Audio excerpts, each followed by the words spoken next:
আজ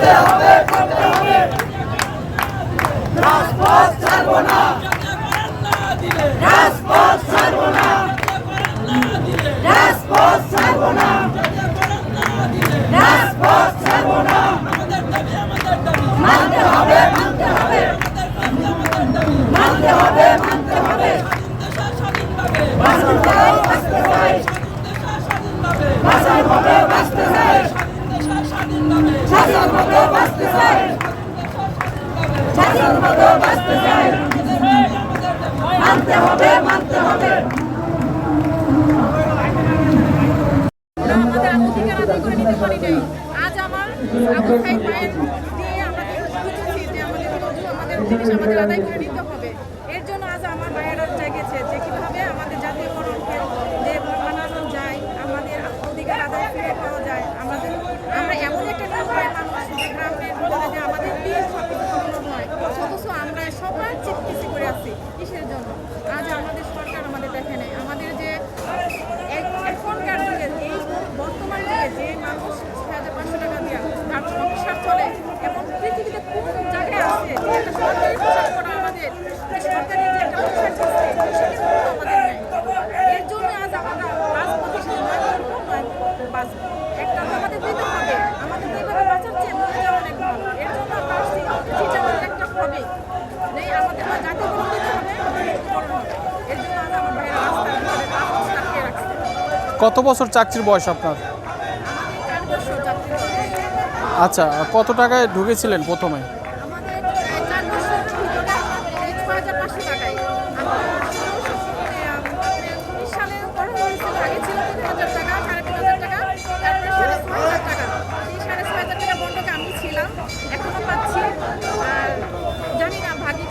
সকলকে স্কুলে আসার জন্য অনুরোধ করছি।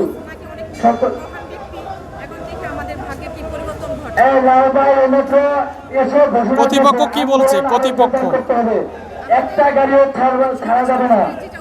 লাউবাই ঘোষণা দিয়েছে আমাদের প্রথম সমন্বয়কারী প্রধান সমন্বয়ক কমান্ডার এম লাল মিয়া, তিনি আদেশ করেছেন একটা গাড়িও চলবে না। আমরা কি তার কথা একমত? যদি একমত হয় সকলে স্পটে শুয়ে থাকেন। একটা মোটর সাইকেলও দিতে পারবে না, একটা সাইকেলও কাঁধে করে নিয়ে দিতে পারবে না। আমি সকলকে লোক করছি এতদিন পরে কেন? কি ওদিকে থেকেও কেউ আমার পিছনে না। আমি মাইকে বলবো আমার এদিকে আপনাদের আসার দরকার নাই, কারণ মাইকে দেখে বলতেছি আপনার দূরে দূরে শুনতে পারবেন। রাস্তা ছেড়ে দিয়ে এদিকে কেন আসেন আপনারা?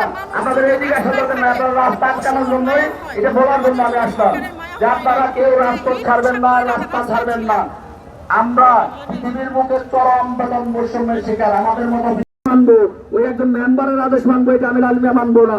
প্রয়োজনে চাকরি ছেড়ে দেবো, প্রয়োজনে সারা বাংলাদেশ থেকে গ্রাম পুলিশ আগামীকাল এখানে আসবেন। একজন গ্রাম পুলিশ পরিষদে থাকবেন না। পরিষদ কি হলে দেখার বিষয় নয়। সরকার যদি আমার সংসার না দেখে, আমার পেট না দেখে, আমাকে না দেখে, আমি কেন পরিষদ দেখতে যাবো? আন্দোলন দিন যাবে, আরো বড় হবে। আমি যারা ঢাকাতে এই মুহূর্তে ঢুকেছেন প্রত্যেকের পায়ে ধরে অনুরোধ করছি। আমি কিন্তু দেখতেছি ওই বসা, আমি যমুনাতে বসা, আপনারা সেই দিক পর্যন্ত গ্রাম পুলিশ গেছেন গা, অনেক গ্রাম পুলিশ সেদিকে গেছেন গা। আপনারা যদি ঘোরাঘুরি করেন তাহলে তো রাস্তা আপনারা আটকাতে পারবেন না। 1 জন 2 জন 10 জন মৃত্যুবরণ করেন, মৃত্যুবরণ করলে কি হবেন? আবু সাইদ। পৃথিবীতে কেউ চিরস্থায়ী নয়, পৃথিবীটাতে কেউ চিরস্থায়ী নয়। আজ না হয় কাল মৃত্যু সকলকেই গ্রহণ করতে হবে। আপনার মৃত্যুটা যদি 1000 মানুষের ভালো কাজের জন্য হয়, ইহকালেও ভালো পাবেন, পরকালেও ভালো পাবেন। তাহলে আমার মৃত্যুটা, আমি মনে করি আমার মৃত্যুটা আবু সাইদের মতো হোক, আপনাদের 47 সবার পরিবারের মতো। আপনারা যদি মনে করেন যে আসলে আপনাদের ভাগ্য পরিবর্তন করার দরকার, আমি আপনাদের পাঁচের মতো নয়। আমারও তো এসপি বানিয়ে দেবে না নাকি, না ডিসি বানাবে, না আইজিপি বানাবে। এই গ্রাম পুলিশের যদি জাতীয়করণ হয়, আমাকে কিন্তু আইজিপি বানানো হবে না যে আমার বেতন 80,000 টাকা হবে। আপনি যা থাকবেন আমিও তাই থাকবো। তারপরে যদি আমি আমার সেই বেতনটাই পাবো আপনার সমান, আমি যদি এত ত্যাগ স্বীকার করতে পারি, আপনারা কেন পারবেন না? আমি আশা করি আপনাদেরকে আর দাবিয়ে রাখা যাবে না।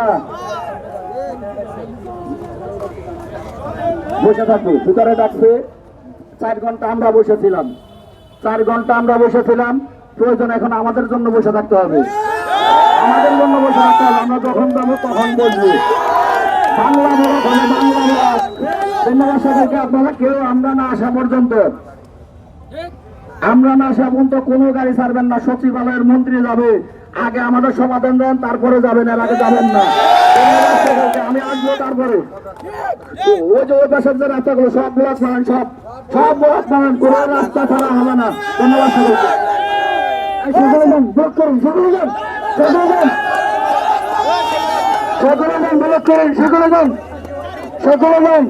যতক্ষণ পর্যন্ত আমরা বাংলা ব্লক করবো, ঠিক আছে? আবু সাইদ, আমি জিয়াদের মতো জীবন নেব। আপনি একটা ছোটে দেবেন না, সকলে শুনে দেন। একটা গেছে আমরা পুরো বাংলা ব্লক। আমরা এখন বাংলা ব্লক ঘোষণা করছি, পুরো বাংলা ব্লক।